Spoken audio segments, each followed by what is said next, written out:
Hello guys, आज जो मैं मूवी एक्सप्लेन करने वाली हूँ वो है एक स्कूल टीचर 1983 से और एक डिटेक्टिव 2015 से।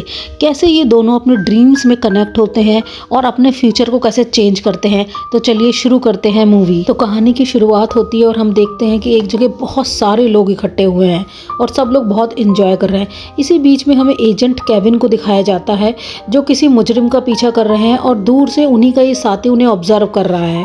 और दूसरी टाइमलाइन 1983 में सेम न्यू ईयर सेलिब्रेट हो रहा है और यहाँ पर हमें माइकल को दिखाया जाता है जो अपनी गर्लफ्रेंड जेनी के साथ है। बहुत हैप्पी मोमेंट शेयर कर रहा है।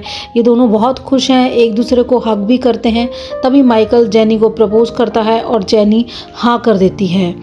तभी एक चोर जेनी के पर्स में से कुछ लेके भागता है और माइकल उसका पीछा करने लगता है। ठीक उसी समय केविन भी उस मुजरिम को पहचान लेता है और उसका पीछा करने लगता है।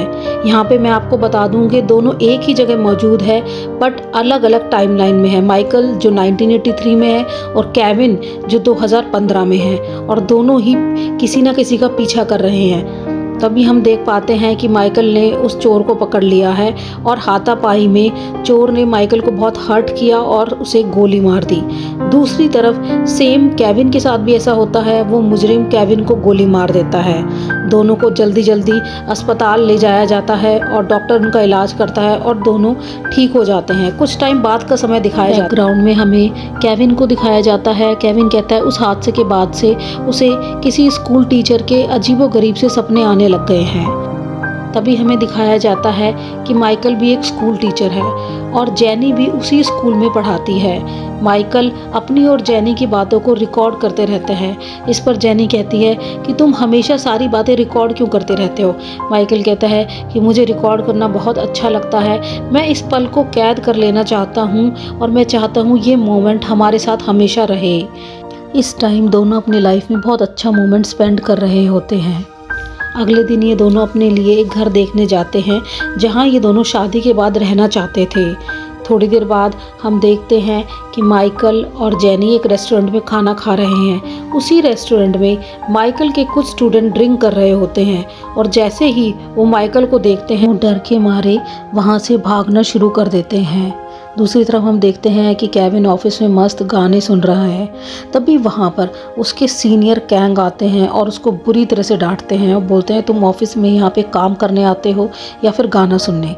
केविन बहुत शर्मिंदा होता है और उनसे सॉरी बोलता है और कहता है आगे से ऐसा कभी नहीं होगा। नेक्स्ट डे हम देखते हैं कि केविन और उनके सीनियर गैंग किसी मुजरिम का पीछा कर रहे हैं। जैसे ही सीनियर गैंग मुजरिम को देखते हैं वो उस पर गोली चला देते हैं और फिर उसका कंधा देखने लगते हैं। इस पर केविन को बहुत हैरानी होती है कि वो उसका कंधा क्यों चेक कर रहे हैं। तभी केविन का दोस्त जो दूसरा डिटेक्टिव है वो उन्हें बताता है कि सीनियर गैंग की वाइफ को किसी मुजरिम ने गोली मार दी थी और जब वो भाग रहा था तो सीनियर गैंग ने उसके कंधे पे गोली मारी थी। तभी से वो हर मुजरिम का कंधा चेक करते। इस तरफ माइकल अपने उस स्टूडेंट को पनिश कर रहा था जो ड्रिंक कर रहा था। माइकल उसे समझाता है कि उसे उन लड़कों से दूर रहना चाहिए जो उसे बिगाड़ना चाहते हैं। तभी हम देखते हैं कि वहाँ बर्फ़ पड़ने लग रही है जो देखने में बहुत ही खूबसूरत लग रही होती है। 2015 में भी ऐसे ही बर्फ़ पड़ रही होती है। रेडियो पर दिखाते हैं एक आदमी कहता है कि बहुत साल पहले जब वो स्कूल में था तब उसके टीचर माइकल ने उसे बोला था आज ही के दिन बर्फ़ पड़ेगी और देखो ये सब सच हो गया है। ये सुन के केविन बहुत हैरान होता है क्योंकि उसी स्कूल टीचर के सपने केविन को भी आ रहे होते हैं। जब वो ये बात अपने डिटेक्टिव दोस्त को बताता है तो ऑब्वियस है उसका ये दोस्त इन सब बातों पे बिल्कुल यकीन नहीं करता। वो बताता है कि माइकल नाम के स्कूल टीचर के सपने उसे रोज़ आते हैं। इस तरफ माइकल को भी केविन के सपने आते हैं। माइकल जेनी को बताता है कि अपने सपने में एक ऐसे आदमी को देखता है जो 2015 में है और वो एक पुलिस इंस्पेक्टर है। ये बात सुनकर जेनी हंसने लगती है और बिल्कुल यकीन नहीं करती। माइकल जेनी को बताता है कि ये सब उसे रियल लगता है, सपना नहीं लगता। तो जेनी उसकी बात सुनती है बट ट्रस्ट नहीं करती। वो बताता है कि 2015 में आने वाली कुछ चीज़ों के बारे में जैसे कि स्मार्टफोन, बड़ी बड़ी मॉडल्स की गाड़ियाँ, और वो ये भी बताता है कि आज ही के दिन 2015 में भी बर्फ़ पड़ेगी। ये बात उसके सब स्टूडेंट सुन रहे होते हैं और उन्हीं में से ही कोई एक स्टूडेंट आगे चल के आरजे बनता है और जो रेडियो पे जाकर बताता है कि 2015 में उसे उसके स्कूल टीचर ने बताया था कि बर्फ़ पड़ेगी। इस तरफ केविन जब किसी केस की तहकीकात कर रहा था तो उसे सीसीटीवी कैमरा में एक लड़की दिखती है जिसकी हूबहू शक्ल बिल्कुल जैनी जैसी थी। ये देखकर केविन बहुत हैरान था। सच्चाई जानने के लिए ये उस लड़की का पीछा करने लगता है। उस लड़की को ऐसा फील होता है कि ये कोई क्रिमिनल है, इसलिए वो लड़की शोर मचा देती है और बहुत सारे लोगों को इकट्ठा कर लेती है। वो लोग केविन को पकड़ लेते हैं। केविन उन्हें बताता भी है कि वो एक पुलिस वाला है, लेकिन वो लोग बिल्कुल नहीं सुनते और उसे पुलिस स्टेशन लेकर आ जाते हैं। यहाँ उस लड़की को पता चलता है कि केविन सच में एक पुलिस वाला है। वो लड़की जिसका नाम मिष्टी है वो अपनी गलती को मानती है और केविन के साथियों को खाने पे इनवाइट करती है। केविन मिष्टी से पूछता है क्या तुम स्कूल टीचर हो? मिष्टी कहती है कि हाँ वो एक स्कूल टीचर है, लेकिन वो उस स्कूल में नहीं पढ़ाती जिसके बारे में केविन बात कर रहा है। वो मिष्टी को बताता है कि उसे रोज़ एक सपना आता है जिसमें वो भी उसे दिखाई देती है। इसके बाद मिष्टी अपने स्कूल आती है और अपने हेडमास्टर से उसी स्कूल के बारे में पूछती है। उसकी हेडमास्टर उसे बताती है कि ये वही स्कूल है, इसका नाम बदल दिया गया है। फिर मिष्टी उस स्कूल की कुछ पुरानी फाइलें चेक करती है जिसमें उसे जैनी के बारे में पता चलता है कि जैनी 1983 में वहाँ पढ़ाया करती थी। जैनी और मिष्टी की शक्ल बिल्कुल एक जैसी थी। ये सब जानकारी मिष्टी आकर केविन को बताती है, क्योंकि मिष्टी भी अब जानना चाहती थी आखिर उस टीचर का क्या हुआ। हम देखते हैं कि केविन अपने ऑफिस में काम कर रहा होता है, तभी उसके सीनियर कैंग आते हैं और उसे कुछ फाइल देकर कहते हैं कि इनको जल्दी से जल्दी सॉर्ट करें। केविन देखता है कि उस फाइल में जैनी के बारे में बताया गया होता है जिसका मर्डर हो चुका है, और ये सब माइकल अपने सपने में देख रहा होता है। अगले दिन ये जैनी से पूछता है कि उसका आज का प्लान क्या है। जैनी उसे बताती है कि वो अपनी शादी की ड्रेस लेने जा रही है। माइकल को डर था कि जैनी की जान को खतरा हो सकता है, क्योंकि उसने फाइल में जैनी की मौत की तारीख देख ली थी, लेकिन फिर भी वो जैनी को ये बात नहीं बताता, क्योंकि उसे लगता है कि ये सच है या सपना। अभी वो खुद कंफ्यूज है। माइकल साथ चलने के लिए बोलता है, लेकिन जैनी मना कर देती है, क्योंकि जैनी का मानना था कि वो शादी से पहले ड्रेस नहीं देख सकता। थोड़ी देर बाद उसका एक स्टूडेंट आता है और पूछता है क्या आप बता सकते हैं आज कौन सी टीम जीतेगी। माइकल उसे जीतने वाली टीम का नाम बता देता है। वो इसलिए क्योंकि केविन दिन भर जो पूरे कुछ भी देखता था, कुछ भी सुनता था, वो माइकल को बिल्कुल सुनता और दिखाई देता था, जैसे मानो कि वो कोई फिल्म देख रहा हो। ऐसा ही कुछ केविन के साथ भी हो रहा था। आखिर ऐसा क्यों हो रहा है ये हमें आगे चल के पता चलेगा। थोड़ी देर बाद माइकल को पता चलता है कि वही टीम जीत गई जिसका माइकल ने बताया था, लेकिन ये जानकर माइकल बहुत डर जाता है। अब ये समझ गया है कि जो उसने देखा है वो एक सपना नहीं, सच्चाई है। जब वो बाहर आता है तो देखता है कि कुछ मजदूरों ने स्ट्राइक कर दिया है, जिसके कारण बहुत बवाल मचा हुआ है। अब उसे 100% यकीन हो जाता है कि जो भी वो देख रहा है वो सब सच है, क्योंकि इस स्ट्राइक के बारे में केविन ने देखा था, जो माइकल को भी हूबहू दिखाई देता है। ये उस जुआरी को ढूंढने लगता है जिसने जैनी का मर्डर किया था, और ढूंढते ढूंढते वो उस आदमी के पास पहुंच जाता है, और वो आदमी डरकर इससे भागने लगता है। दरअसल वो आदमी एक चोर था। उसे लग रहा था कि माइकल उसे पकड़कर मारेगा। वो चोर भागते भागते जैनी से टकरा जाता है और जैनी के पास बहुत सारे पैसे देख लेता है और जैनी का पीछा करने लगता है। जब जैनी बाथरूम जाती है तो वो चोर पीछे पीछे उसके बाथरूम भी चला जाता है। थोड़ी देर बाद जब वो बाथरूम से बाहर आता है तो माइकल से टकरा जाता है। माइकल उसके हाथ में पैसे और जैनी का पर्स देखता है जिस पे काफ़ी सारा खून लगा होता है।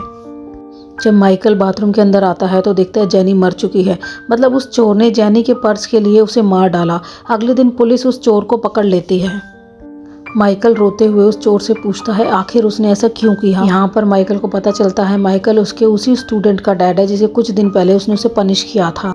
वो लड़का माइकल के पास आकर कहता है कि उसके डैड ने मर्डर नहीं किया, कोई उसके डैड को फंसा रहा है और वो उस कातिल को ढूंढ के ही रहेगा। माइकल इधर जैनी को याद करके बहुत रोता है, क्योंकि वो सोचता है कि वो सब कुछ जानते हुए भी जैनी को नहीं बचा सका। ये बात अंदर ही अंदर से बहुत दर्द दे रही थी, और यही सब कुछ केविन भी अपने सपने में देख रहा होता है। और ये बात वो मिष्टी को भी बताता है, जिसे जानने के बाद ये दोनों बहुत दुखी होते हैं। और छानबीन करने पर पता चलता है कि 1983 में यहाँ पर बहुत सारे बच्चे जलकर मारे गए थे, जिसकी वजह से इस स्कूल का नाम बदल दिया गया था। इसके बाद हम केविन के सीनियर कैंग को देखते हैं, जो चुपकर इन दोनों पर नज़र रखे हुए था। उसके पास हम माइकल का रिकॉर्डर भी देखते हैं। आखिर ये ऑफिसर है कौन और ये ऐसा क्यों कर रहा है, बस हमें कुछ ही देर बाद पता चलेगा। केविन को 1983 की फाइल से पता चलता है कि जेल में रहते हुए भी और मर्डर्स हुए थे। तो इसका मतलब ये हुआ कि जो जेल में है वो असली किलर नहीं है। ये बात जानते ही माइकल उस किलर से मिलने जाता है। वो आदमी माइकल को बताता है कि उस दिन बाथरूम में कोई और भी था जिसने गैस मास्क पहना हुआ था। माइकल अब असली किलर को पकड़ना चाहता था, इसलिए वो उस दिन का इंतजार करता है जिस दिन वो किलर बहुत सारे स्टूडेंट को जलाकर मारने वाला था। कुछ दिनों बाद वो दिन आ जाता है जिस दिन उस स्कूल में आग लगने वाली थी। जब सभी स्टूडेंट वहाँ पर खेल रहे थे तो वहाँ पे कोई नशीली गैस छोड़ देता है और बाहर जाने का दरवाज़ा भी बाहर से बंद कर दिया जाता है। इस बार माइकल पूरी तैयारी के साथ आता है। ये उस दरवाजे को तोड़कर वहाँ से सभी स्टूडेंट को बचाने लग जाता है। तभी वो देखता है उसी इंसान को जिसने गैस मास्क पहना हुआ था, लेकिन उसने स्कूल ड्रेस भी पहनी, मतलब वो किलर कोई स्टूडेंट ही है। माइकल उसे पकड़ने से ज़्यादा उन स्टूडेंट को बचाने में मदद करता है, जिसका फ़ायदा उठाकर वो किलर वहाँ से भाग जाता है। इस तरफ 2015 में केविन उसी जगह पहुँच जाता है और देख पाता है कि कैसे फ्यूचर चेंज हो रहा है। जहाँ ये जगह पहले जली हुई थी, अब ये जगह धीरे धीरे नॉर्मल हो रही थी। अब ये दोनों एक ही जगह पर मौजूद है, बट अलग अलग टाइमलाइन में। यहाँ पर माइकल को उस किलर का जला हुआ मास्क भी मिलता है। केविन मिस्टी को तुरंत फ़ोन करके बताता है कि हमने फ्यूचर बदल दिया। ये जानकर मिस्टी बहुत खुश होती है। केविन मिस्टी को डिनर के लिए इनवाइट करता है। अब ये दोनों भी एक दूसरे को पसंद करने लग गए थे। मिस्टी जब केविन के घर आ रही थी तो एक गाड़ी मिस्टी की गाड़ी के सामने आके रुकती है। ये सीन यहीं कट हो जाता है। अगले दिन केविन को पता चलता है कि मिस्टी का कार एक्सीडेंट हो गया है। मिस्टी की गाड़ी खाई में मिली, मगर उन्हें मिस्टी की डेड बॉडी नहीं मिली है।